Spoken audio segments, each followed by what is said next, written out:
आसिफ साहब के साथ ही शुरुआत करूंगी। हमारे साथ प्रियंका राणा जी भी मौजूद रहेंगी। आसिफ साहब, आज एक बार फिर से कुछ ऐसा हुआ जिसको लेकर के सवाल उठ रहे हैं। विपक्ष तो बहुत कुछ बोलता आया है, लेकिन अब क्या बोलेगा जब मनीष सिसोदिया की जमानत याचिका खारिज हो चुकी है? ये कानूनी प्रक्रिया है, कोर्ट ने खारिज किया। साथ में ये भी कहा है कि इस पीरियड के दौरान में अगर आपने पूरा तरह इसको दाखिल नहीं किया रिपोर्ट्स को, तो इस मुकदमे के अंदर बेल दे देंगे हम। ईडी करती क्या है, ईडी तारीख पे तारीख इंक्वायरी करती रहती है, और इंक्वायरी करने के बाद में हमेशा जब भी तारीख पड़ेगी तो बोल देगी कि इंक्वायरी चल रही है। ना जाने ईडी कौन सा चश्मा लगाती है। अब इसकी इंक्वायरी करानी चाहिए ईडी की भी, बाहर मुल्क को भेजना चाहिए जहाँ रिसर्च होती है। ठीक है, एक मिनट बात पूरी साजिद जी, कि इनका कौन सा चश्मा है जिन चश्मे से भाजपा के लोग इन्हें नजर नहीं आते। ठीक है। सेठी जी, इन्फोर्समेंट डायरेक्टरेट के ऊपर विश्वास नहीं है, समझ में आता, लेकिन कोर्ट के ऊपर विश्वास क्यों नहीं है? नहीं, देखिए, सबसे बड़ी बात ये, जब ईडी कोई केस को लेकर चलती है तो कोर्ट ईडी, जब तक ईडी का आईओ नहीं बोलेगा आपको जमानत नहीं मिल सकती। ये स्क्रिप्टेड है, ये 2024 तक किसी को जमानत नहीं मिलनी। ये हमारी लड़ाई ये है जो संवैधानिक संस्थाओं का मिसयूज हो रहा है। जिस प्रकार इन्होंने कहा अजीत पवार का 33,000 करोड़ 70,000 करोड़ का घोटाला था और कविता जी को इतना उछाला गया कि कविता जी को अंदर कर देंगे, लेकिन उसके बाद भी वो ठंडे बस्ते में चले जाता है।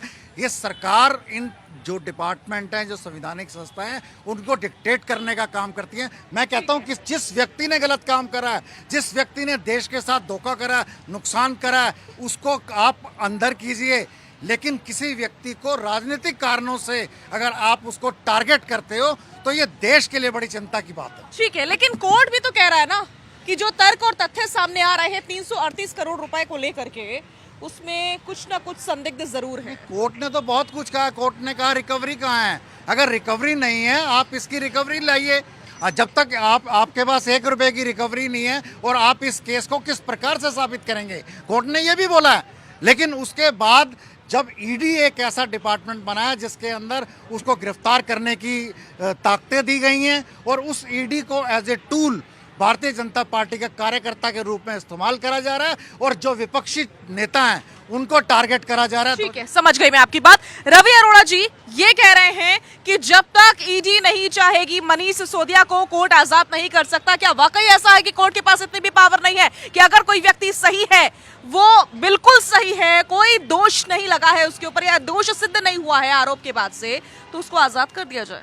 अब इस आबकारी नीति को लेकर पहली बार बीजेपी ने जब आवाज उठाई थी, उसके बाद सीबीआई ईडी ने मुकदमा दर्ज किया, उसके बाद हाई कोर्ट ने भी जमानत देने से इनकार कर दिया। अब भी सुप्रीम कोर्ट ने उनको 6 से 8 महीने का टाइम दिया है कि जल्द से जल्द इसका ट्रायल खत्म किया जाए। और दूसरी बात, अगर इसकी जांच में ढिलाई बरती गई तो 3 से 4 महीने के अंदर आप दोबारा सुप्रीम कोर्ट आ सकते हैं। सुप्रीम कोर्ट ने यह भी कहा है। सुप्रीम कोर्ट लगातार सख्त रवैया अपना रही है, लेकिन एक बात बता दूं कि सर्वोच्च न्यायालय की पर उंगली उठाना, मैं समझता हूं अगर न्याय प्रणाली पे आपको विश्वास नहीं है, यह अपने आप में बहुत बड़ा दुर्भाग्य है। बड़ी बात। प्रियंका राणा जी, राहुल गांधी के मामले में तो कोर्ट ने साथ दिया था ना, फिर अब इस मामले में कोर्ट के ऊपर विश्वास नजर क्यों नहीं आ रहा है विपक्षी खेमे में?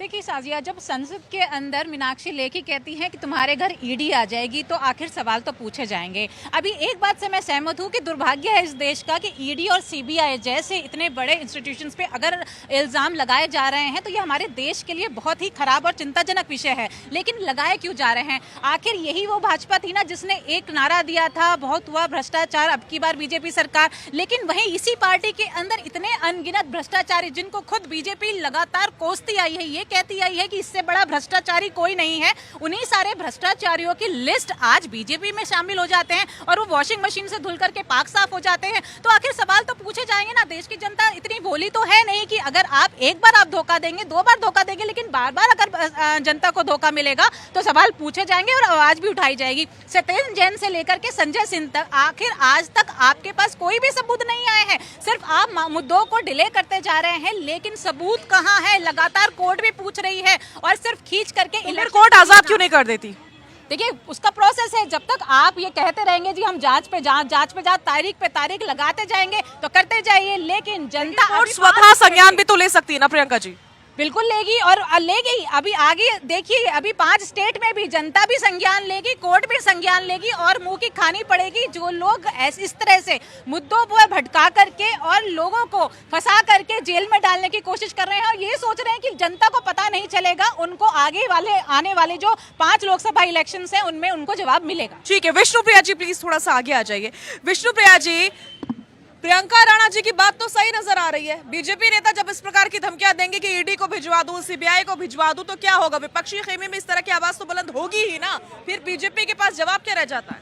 देखिए, आप बिल्कुल सही बात बोल रही हैं और मैम ने भी कुछ गलत नहीं बोला है। पर मैं आपको एक बात बता दूं, आप वजह पूछ रहे थे कि क्या वजह है कि वो आज़ाद नहीं कर देते हैं। देखिए, अभी भी जो जजमेंट आया है उसमें भी लोग इस चीज़ को इग्नोर करेंगे जो टेंटेटिव वर्ड यूज़ हुआ है। मुझे लगता है उस पर भी हमें ध्यान देना चाहिए कि जो 338 करोड़ का जो है, 332 करोड़ का सॉरी, वो भी टेंटेटिव है और उसी के हिसाब से जजमेंट आया। बट बेल की बात इसीलिए यहाँ पे बार बार इसलिए खारिज इसलिए हो रही है क्योंकि जो मनीष सिसोदिया जी हैं वो हमारे पूर्व डेप्यूटी सीएम रह चुके हैं और माना जाता ये है कि अगर वो बाहर निकले तो डेफिनेटली या तो वो बाहर कहीं और जा सकते हैं या तो वो देश छोड़ के जा सकते हैं और वो अपनी पावर्स का इस्तेमाल करके सबूतों में भी छेड़छाड़ कर सकते हैं।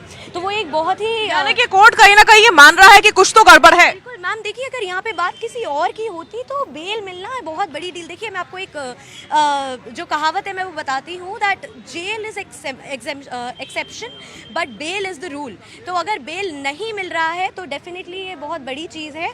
कहीं ना कहीं चीज़ें सामने आ रही हैं, तभी आज भी अगर जजमेंट आया है तो डेफिनेटली सुप्रीम कोर्ट एक बहुत बड़ी जगह है। अगर उन्होंने कोई चीज़ करी है तो डेफिनेटली सोच समझ के करी होगी और उनके पास कुछ तथ्य आए होंगे तभी इस चीज़ को यहाँ पे स्टॉप किया है। बट उन्होंने ये भी बोला है कि अगर 6 से 8 महीने में नहीं हुआ और अगर आपको लगा कि तेज़ी प्रक्रिया नहीं हो रही है, ये इसे स्लो करें और डिले करें, तो 3 महीने बाद मनीष सिसोदिया जी फिर से अपनी बेल के लिए अप्लाई करें। ठीक है।